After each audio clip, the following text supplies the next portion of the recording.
Good morning.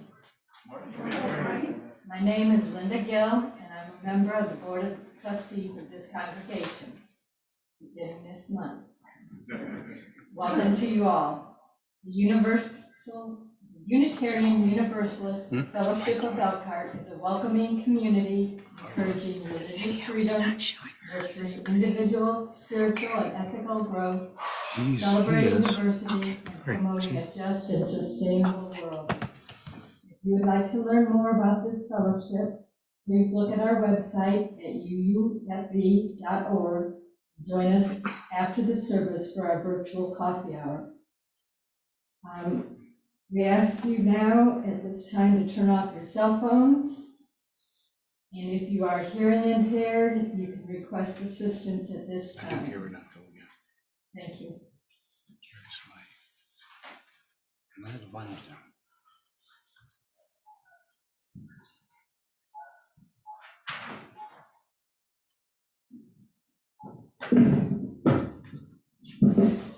Sorry about that. Good morning, I'm Judy Darnell, and I'm here with the Fellowship Life. Now I can see. Science and Society will not meet this Tuesday, but next Tuesday at 2 p.m. There was a little bit of a mix-up in our focus. But there will be a special congregational meeting next Sunday after the service.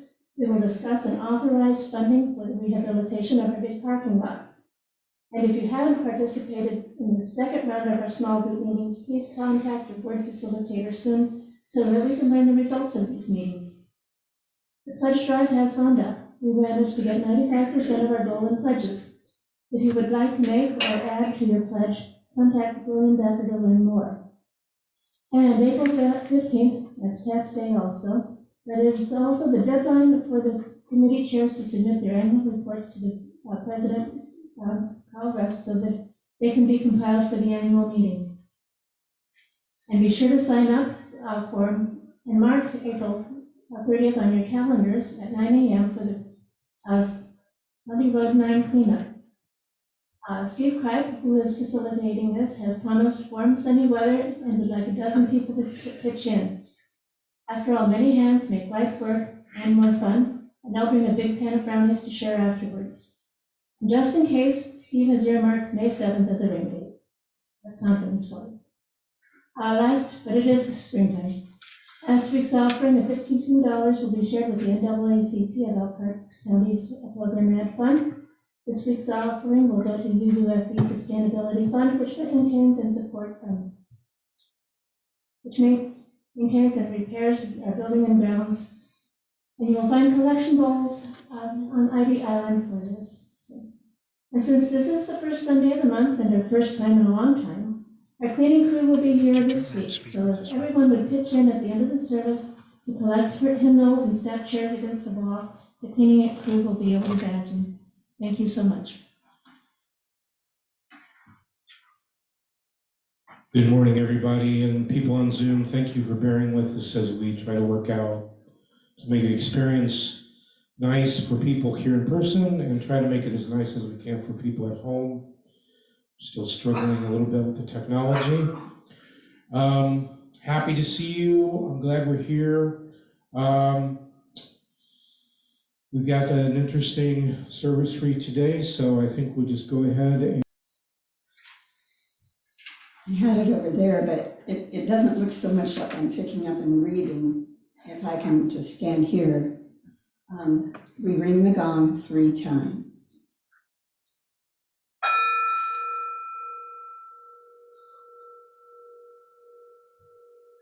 Once for those who came before us and made a place for us.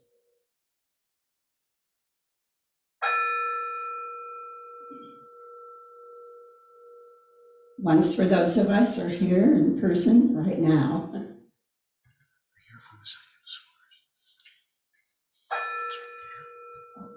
And once for those who will come after us and build on the dream.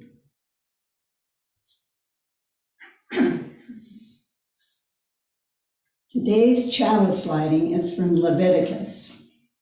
Leviticus is the 3rd book of the Hebrew Bible, sometimes called the Old Testament. and the third of 5 books of the Torah, or Pentateuch. These words are from chapter 19, verses 33 and 34. When strangers sojourn with you in your land, you shall do them no wrong.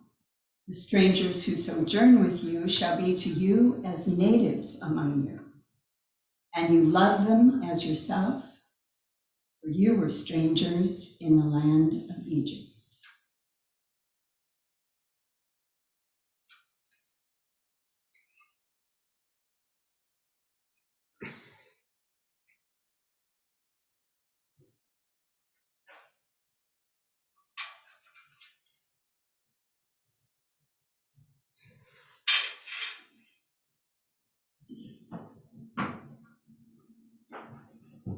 But I'm not going to stand here and sing this with you, but for our first hymn, I'm just kind of letting you know that it moves very quickly. It is a Hebrew folk song, and it's called Bring Out the Festal Bread, and it's number 220.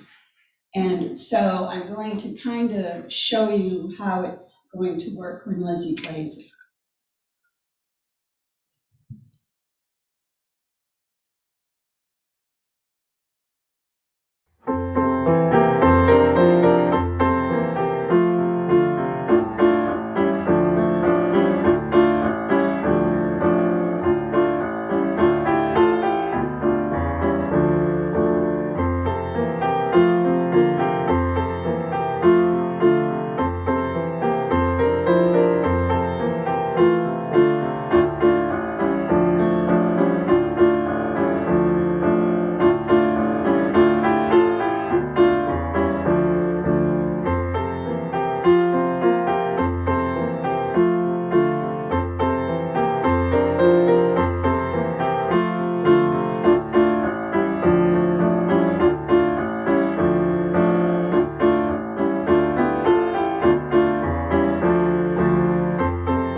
Good morning, everyone. So can you hear me? Yes, and the people on Zoom, if someone can give me a visual thumbs up, somebody, Chuck or Mary, thank you. Very good. And it would be nice to see the other faces on Zoom. If anyone is willing to show their face, that would be great. If not, I very much understand. So I want to thank, first of all, I want to thank you for having me this morning. Oh, wonderful. Now I can even see the people in real life, the wonders of modern technology. Thank you, Carl. That's great. I want to say a big thank you to Oksana Werbiansky. She was my first contact and she invited me to be here with you today. And I hope that, Oksana, if you're hearing this, I hope you're recovering well. Somebody's gesticulating at the back. Can you hear me at the back in person? Is that yes? Oksana, oh, lovely, great, wonderful. I'm glad that you're well enough to be there in person and glad to see that you're recovering. Good. And then I also want to thank Joan Claiborne, of course, who took over from Oksana later in the process. And big thank you to Carl Rust and also Ken Claiborne for figuring out how to make the tech work, and Terry this morning, and we got it worked out. So we too, where I am the rabbi at Temple Bethel in South Bend, we're also having these these exciting times with the tech, but it's wonderful that we can be together in this way. So what I'm going to do is just introduce myself, say a little bit about Judaism and Reform Judaism in particular, and then I'm going to open things up to questions, because of course it's much more interesting for you to ask the questions, the things that you really want to know. And after all, this has been billed as everything you always wanted to know about Judaism, but were afraid to ask. So here's your opportunity. So as has been said, my name is Rabbi Karen Companez. I'm the rabbi at Temple Beth El in South Bend. And I was ordained as a rabbi 20 years ago, actually, 2002. The training to become a Reform rabbi is 5 years postgraduate. It's pretty arduous. The Jewish community in South Bend is not very large. There are probably, I would say, 300 to 350 family units altogether. The temple has about 150, 160 member units, households. There's a conservative synagogue, it's called Sinai Synagogue, which has roughly the same number. And then there's, sorry, I meant to say around 600 families altogether. And then there's an unusually large Orthodox Jewish population in South Bend, which has, I guess, around 300 family units, not quite sure, actually. How many Jews are there in the whole world? Around 15 million. We're not a very large people at all. About 7 million Jews are in the United States and about 7 million in Israel, and the other million are in all countries of the world. So I want to just mention that Judaism is more than just a religion. It's a whole way of life. And Judaism touches every aspect of the life of people who are Jewish. It's also, what many people don't know is that it's also a legal system. And so there's a whole body of Jewish law which governs the lives of Jewish people to a greater or lesser extent, depending on where they fit in the spectrum of Judaism. Judaism, like all religions, is a spectrum of belief and practice. And so, to put it sort of simply, if we have at one end of the spectrum Reform Judaism, the other end of the spectrum would be Orthodox Judaism, and somewhere in between would be Conservative Judaism. I just want to mention that I've brought a little bit of Temple Beth El with me. This is our small sanctuary that you see me in. But we haven't been in person just like you for most of the last 2 years. We're just starting to go back in person sometimes, gingerly checking it out. So what is the major distinction between these main denominations in Judaism? So to put it succinctly, I like to say that Orthodox Judaism is more concerned with the letter of the law. Like when there's a law, we want to know what it actually says and adhere to it sort of as strictly as possible. Whereas Reform Judaism is more concerned with the spirit of the law. Why does this law appear? What is it trying to do? And how can we make it relevant to our everyday lives in America in the 21st century? So what's an example of that? Well, let's take the Sabbath. So our Sabbath, or Shabbat, actually Sabbath is the anglicized version of the Hebrew word Shabbat, which means ceasing, in this case, ceasing from work. And it was actually the Jewish people that brought this idea of a Sabbath every 7 days to the rest of the world, actually a 1 day of rest every 7. Before that, there was no such concept, so you're welcome. Good, I can hear some laughter. Good.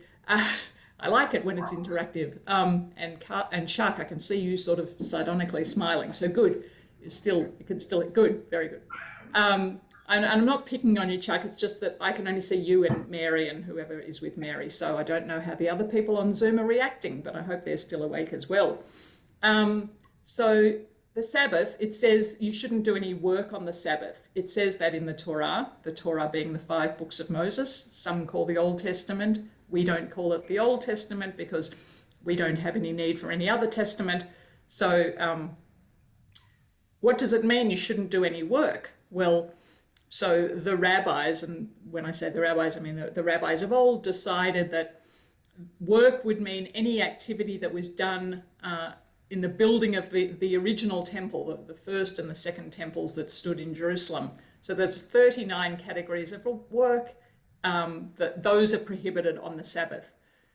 So it includes such things as creating fire, for instance. So that's why Orthodox Jews don't drive on the Sabbath, because you would have to, in order to, I'm not a mechanic, but when you start your car and you, in the olden days, we used to turn the key to turn on the ignition, now you press a button, something happens in the car that creates a spark somehow to, so that the car actually works. Somebody else could give a much better description of this, but the rabbi said, okay, that's like creating fire, so we can't do that, so we won't drive on Shabbat. Reform Judaism says, well, hang on a minute, if I can't drive on Shabbat, then I can't drive to, let's say Elkhart to be with my community. Let's say it was your community, or in my case, to South Bend. I might live in Elkhart and be a member of the temple in South Bend. We do have members who live at a distance, so they wouldn't be able to travel. And before the days of Zoom, that meant that they couldn't be with the community for the Sabbath. But that's not a very good way to celebrate the Sabbath. Excuse me a minute. So isn't it more important to be able to celebrate the Sabbath with one's community than adhere strictly to the law of not driving on the Sabbath? So that's an example of the letter of the law versus the spirit of the law. So I'll just stop there and ask you, is that clear, or does anyone have any questions about that in particular? And seeing none, I just want to say a few brief words about equality. In Reform Judaism is very concerned with equality of the genders within Judaism. Some of you might have noticed that I appear to be a woman, and I am in fact a woman. And some people might be surprised that women are permitted to be ordained as clergy. So Reform Judaism has been ordaining women for 50 years. This year is actually the 50th anniversary of the ordination of the first woman rabbi in America, Rabbi Sally Priest-Sand. Some of you might have heard of this because it's sort of become a bit of a national story, because the ordination is actually coming up, the actual anniversary on June the 3rd of this year, and we've been making a very big deal about that. Now there are around 1,500 women who are ordained clergy in the rabbinate from all the denominations, mostly Reform and Conservative, but also some others as well. So I'm just going to sort of touch on some of the topics that I mainly get asked about when speaking about Judaism, and then we can come back to them if people have more questions later on. So some people like to know, well, what does Judaism think about Jesus? Which is a great question. So the simple answer is that most Jews think of Jesus as a great teacher. Some people relate to Jesus as having been a rabbi. The word rabbi simply means teacher. So of course he was a teacher. He was of course Jewish, and he was a teacher. So he was human like all the rest of us. Judaism doesn't permit for a being to be both human and divine at the same time, in the way that mainstream Christianity devises that. So for us, the Messiah, by the way, is the anglicized version of the Hebrew word Mashiach, which simply means the anointed one. So the idea of a Messiah is a Jewish idea. That's where it came from originally. And Judaism is still waiting for the Messiah, but we don't sort of spend too much time sort of wondering when will the Messiah show up. When the Messiah will show up, that person, will be a person, will show up. But meanwhile, we're more concerned with, well, what can we do, each of us, to make this world in which we find ourselves a better place, leave it in better condition than we found it. So this notion of perfecting or helping to fix or perfect the world in partnership with God is a very big idea in, well, it's in Judaism, but the Reform movement has really puts a lot of store by this notion. In Hebrew, it's called tikkun olam, tikkun, to fix, olam, the world, so the fixing of the world. So, you know, what can we do rather than sort of sitting around waiting for the Messiah to come and make everything better? We each have a part to play. And this is not, of course, this is not particular to Judaism. I know that there's that kind of idea in many of the world's religions. Another big question is what happens after we die? And yes, well, if only any of us knew. I mean, as far as I'm concerned, no one's ever come back to tell us, so no one really knows. So again, the idea is to do our best, the best that we can in this world. And if there's some sort of reward after we die or something great happens, well, wouldn't that be wonderful? But we don't run our lives sort of for that reason. I mean, that's not the primary reason we try to do good in this world.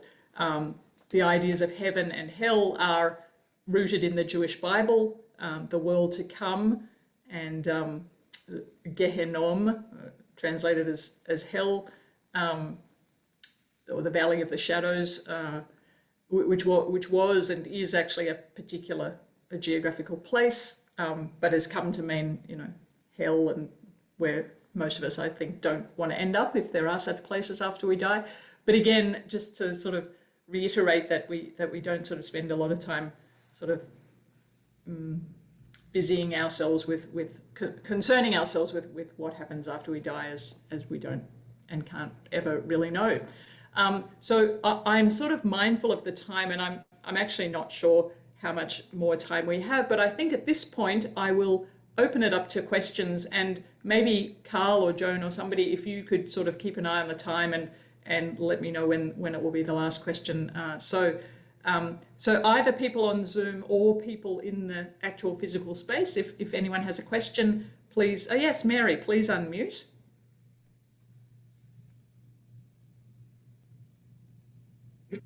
You may not be able to speak for them, but given that you're saying that the Jewish position is wanting to make the world a better place, what would you say the position of the Jews in Israel is about the Palestinians? What do they want to happen to them? So can the people in the physical space, did you hear Mary's question? People in the room? Yes, okay. So good, I'm glad we're starting with the easy questions, Mary. That was a joke. That is, of course, not an easy, well, it's an easy question. The problem is there's no easy answer. Yes, well, I think personally, it's tragic, the situation of the Palestinians. I think that the Palestinians are sadly being used as pawns by their leadership, which is tragic. You know, many opportunities have been missed, I think, to make the situation of all the peoples in that region better and easier, and I think it's tragic. So there are many people in that region of all religions, ethnicities, people in, you know, all parts of that conflict, who are trying in small ways in small and big ways to make things better. Does everyone always get it right? No, of course not. Israel is not blameless. I mean, you know, there is enough fault to go around on all sides. Does Israel have a right to its homeland? I believe yes. Do Palestinians have a right to live in dignity and peace, and everyone in the region has that same right? I think yes. Now the problem is how to reach that place now with everything that's gone on. So those are my thoughts about that situation. Mary, I don't know if that was satisfying response, but I think, you know, we all have work to do in order to help to make that situation less awful than it currently is. I just didn't know if there was a global notion of what was desired. by the Jews. Well, in Israel. well, when you say global notion, I mean, Well, there's a by the kind- Jews in Israel, but they may not even be unified about that either. Well, yes, well, that's a bit of an understatement. There's an old joke, you know, 2 Jews, 3 opinions, but yes, no, the Jews everywhere are not unified, and especially in Israel, there are many political parties in the Israeli political system, and there are many ideas and range of opinions. But I think that everyone is united that senseless death and killing of all peoples is not anything that anybody wants. So how to stop that from both sides? Thank you. Yeah. Thanks for that easy starting question. I see that Cindy's got her hand up on Zoom, but is there anyone in the physical space, or should we go? We'll go to Cindy and then see if there's anyone in the physical space. Cindy. Good morning. Sorry about my work reference there. It's all good. We set that up when we started the pandemic. So first of all, I'd like to thank you for outlining the various communities, Jewish communities, in our South Bend. I happen to live on the south side of South Bend, and I live in the heart of the Orthodox community. And for 22 years, it's been an interesting experience for me. And so I really appreciated the not driving the car, understanding.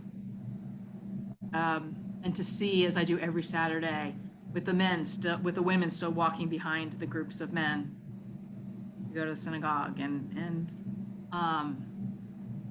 sometimes, the young men especially, and the men won't look me in the eye if I'm walking on the street, walking my dog, and barely the women, which I find interesting as well. But so culturally, it is quite intriguing. So I really appreciated the whole concept of between the Reformed or the Conservative and the Orthodox of not driving, because we all prefer to be with congregations that builds community. So then I did have one quick question though, and that was in regards to when people pass away. And so I can remember maybe 30 years ago, I had a friend who was Jewish, and they needed to make sure that she had been buried before sundown. But I don't probably believe that would be all of your various denominations of Judaism, and I was hoping you might be able to explain that to me, outline. Sure. Yeah. I just want to mention one thing about the men not looking women in the eye. That's about potential sexual impropriety, and some very Orthodox Jews are very strict about that. And even though, one shouldn't take it personally, I know from experience it's difficult not to take personally. And also, the very Orthodox Jewish men will not shake hands with a woman, which before COVID was also a thing. Nowadays, I don't shake hands with anyone, but that's a whole other, yes, but for the same reason, for the potential sexual impropriety reason, yes. But I should say orthodoxy is not monolithic either. There are many different gradations of orthodoxy, and also all the denominations. And I didn't mention conservative is kind of in between Reform and Orthodox. And there's a belief of practice even within each denomination, like it's not monolithic either. People make their own decisions. Yes, but getting back to your question about, I've forgotten what your question actually was, Cindy. Could you say it again? A friend had passed away, and they had to make sure burial. she was burial. Burial, yes. Sundown. So traditionally, bodies are buried, and this happens very much so in Israel, where burial is the province of the Orthodox rabbinate, but that's a whole other story. We won't get into that. Within 24 hours. Why? Well, historically, it's a hot climate, and for very practical reasons, we don't embalm. So one can imagine what would happen to a body if it's left sitting around for quite some time. Now, in this part of the world, that's not such an issue, because you have other issues like the ground freezing, etc. So traditionally, Jewish people are buried within 24 hours. Have I ever buried someone within 24 hours? Maybe once, although probably not.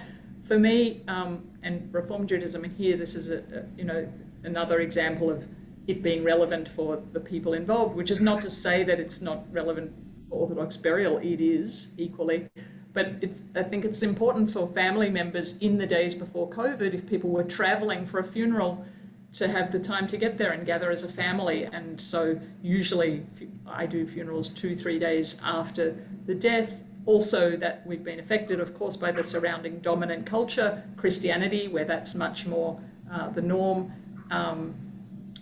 So the idea behind the quick burial is that after somebody has died and before they are buried, they are in what is a kind of liminal state. Like they're not one thing or the other, like they're sort of an in-between state.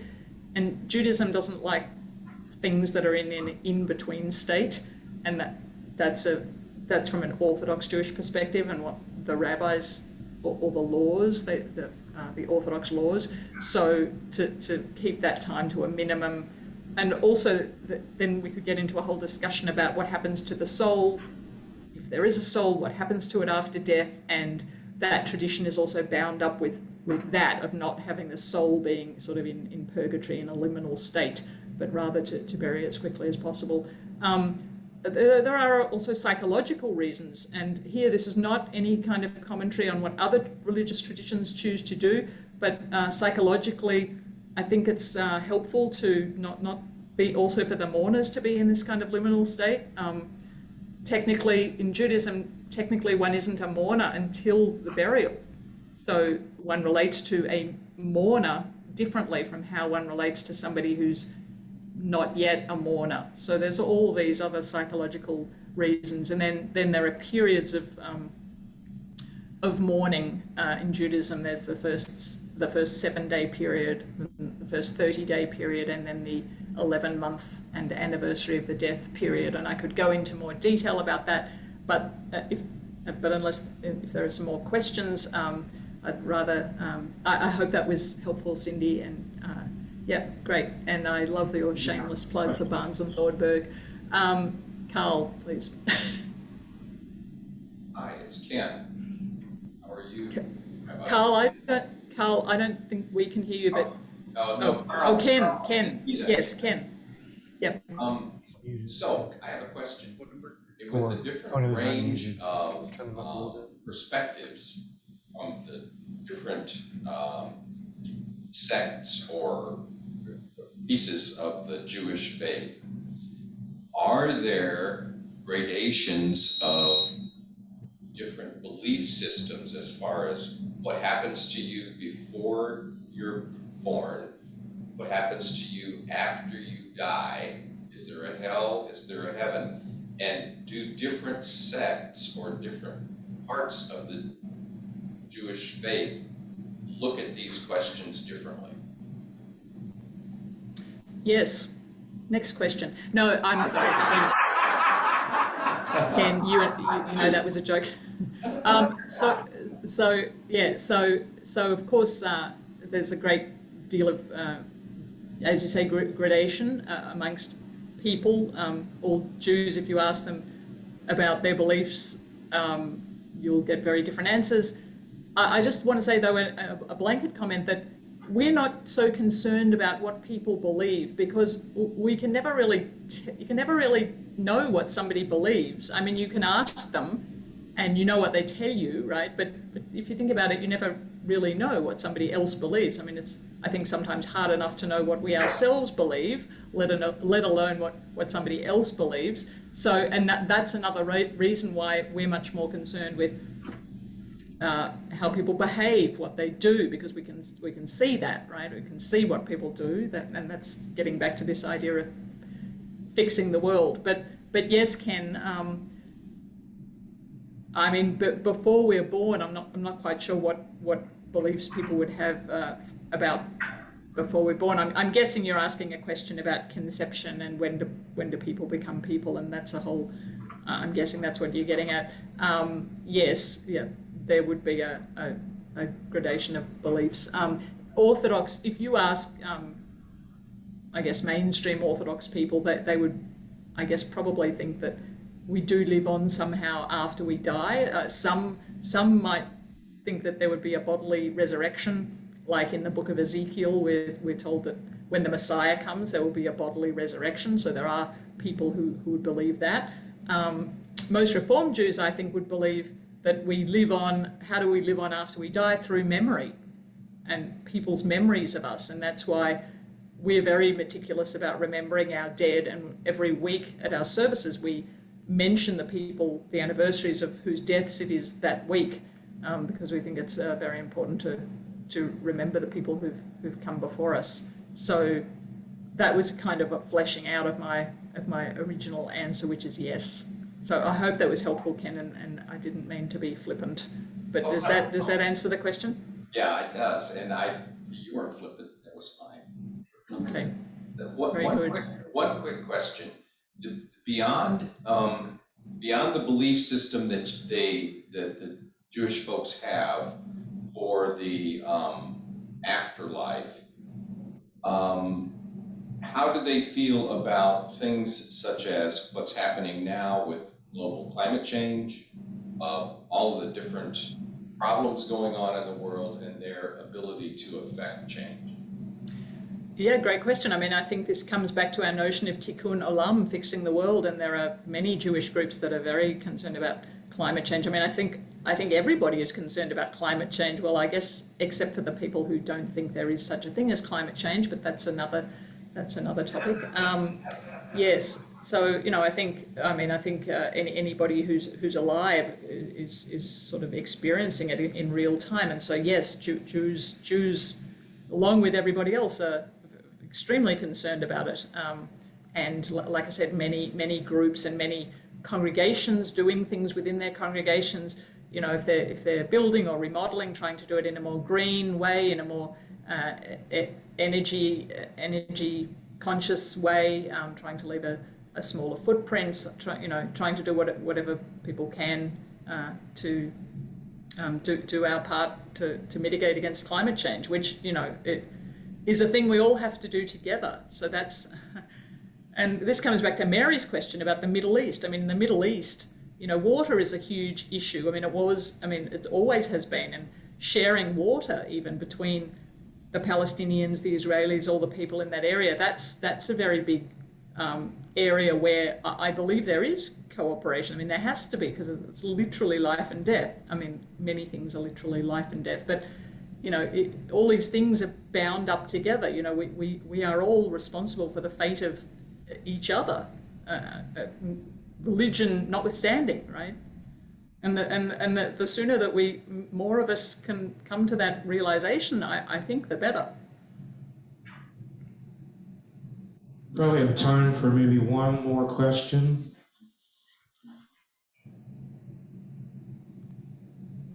In what celebrations is the bread the challah used for? Challah, well, thank you for the question. And I wanted to also, first of all, give a shout out to Joan, who was very, very thoughtful in her selection of the readings and the music this morning, being very sensitive to the using texts which would be inclusive of me in particular. So I want to thank you. And the reason I mention that is she had chosen the hymn about the festal bread, and it's interesting, and also the reading from Leviticus about us having been slaves and strangers, and we're coming up to the festival of Passover, Pesach in Hebrew, which starts on April 15th in the evening, and where we eat the special matzah, the flatbread, as we left Egypt, as our ancestors left Egypt, left slavery. They didn't have a lot of time to make food, so they quickly made some bread which didn't have enough time to rise, and that's how we get the flatbread, the matzah that we eat at Pesach. And this, of course, reminds, I'm sure people are thinking about Ukraine and what's happening in Ukraine, where people don't have much time. They have to flee with whatever they can take with them. And sadly, we have not learned that lesson of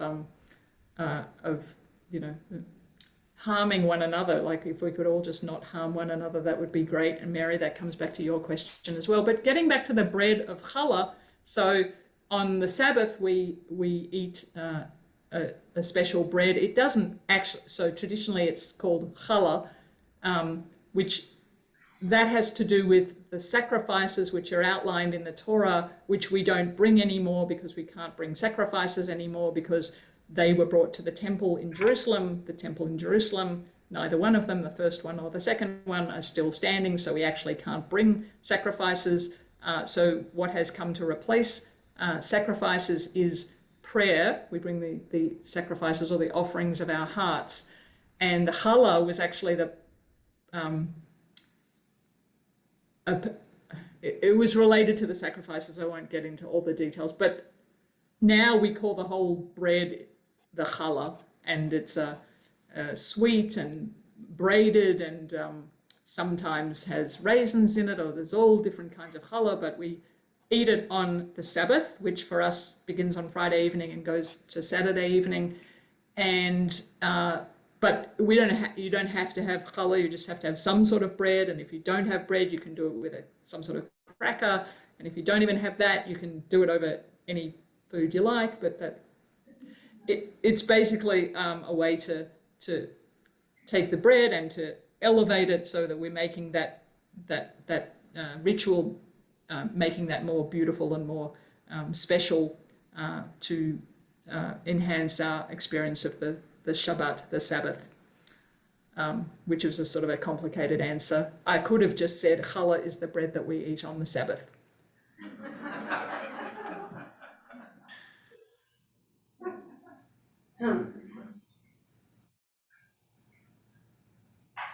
Thank you so much, Rabbi Companez. Am I on? Okay, yes, we're going to do either applaud or wave our hands or say, what an informative and interesting Sunday morning.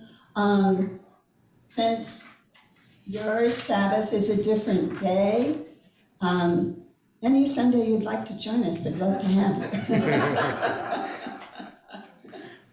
you. Thank you for the invitation, and thank you once again for having me. It was a pleasure. Okay.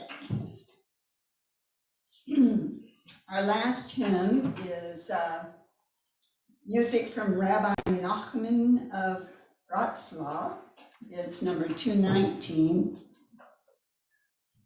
It's called "O Hear My People."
Before I read the closing words, Rabbi Companez mentioned the Ukraine, and we do have a separate candle, and I would like to light that and have us all remember the strife that is continuing there.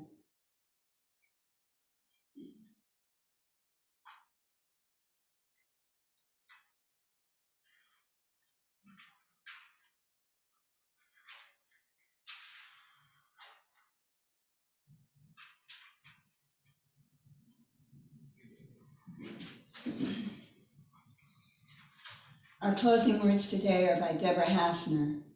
It is our journey together. We are on a journey. We didn't plan it. We didn't have time for the bread to rise. We may find ourselves in the wilderness, hungry, thirsty, doubting that we should have ever come. But look around. We're not alone. It is our journey together, a journey to our better selves, a journey to a better world, a journey to a more promised land. Thank you all.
I got control of the echo, mute all the other mics. Your output volume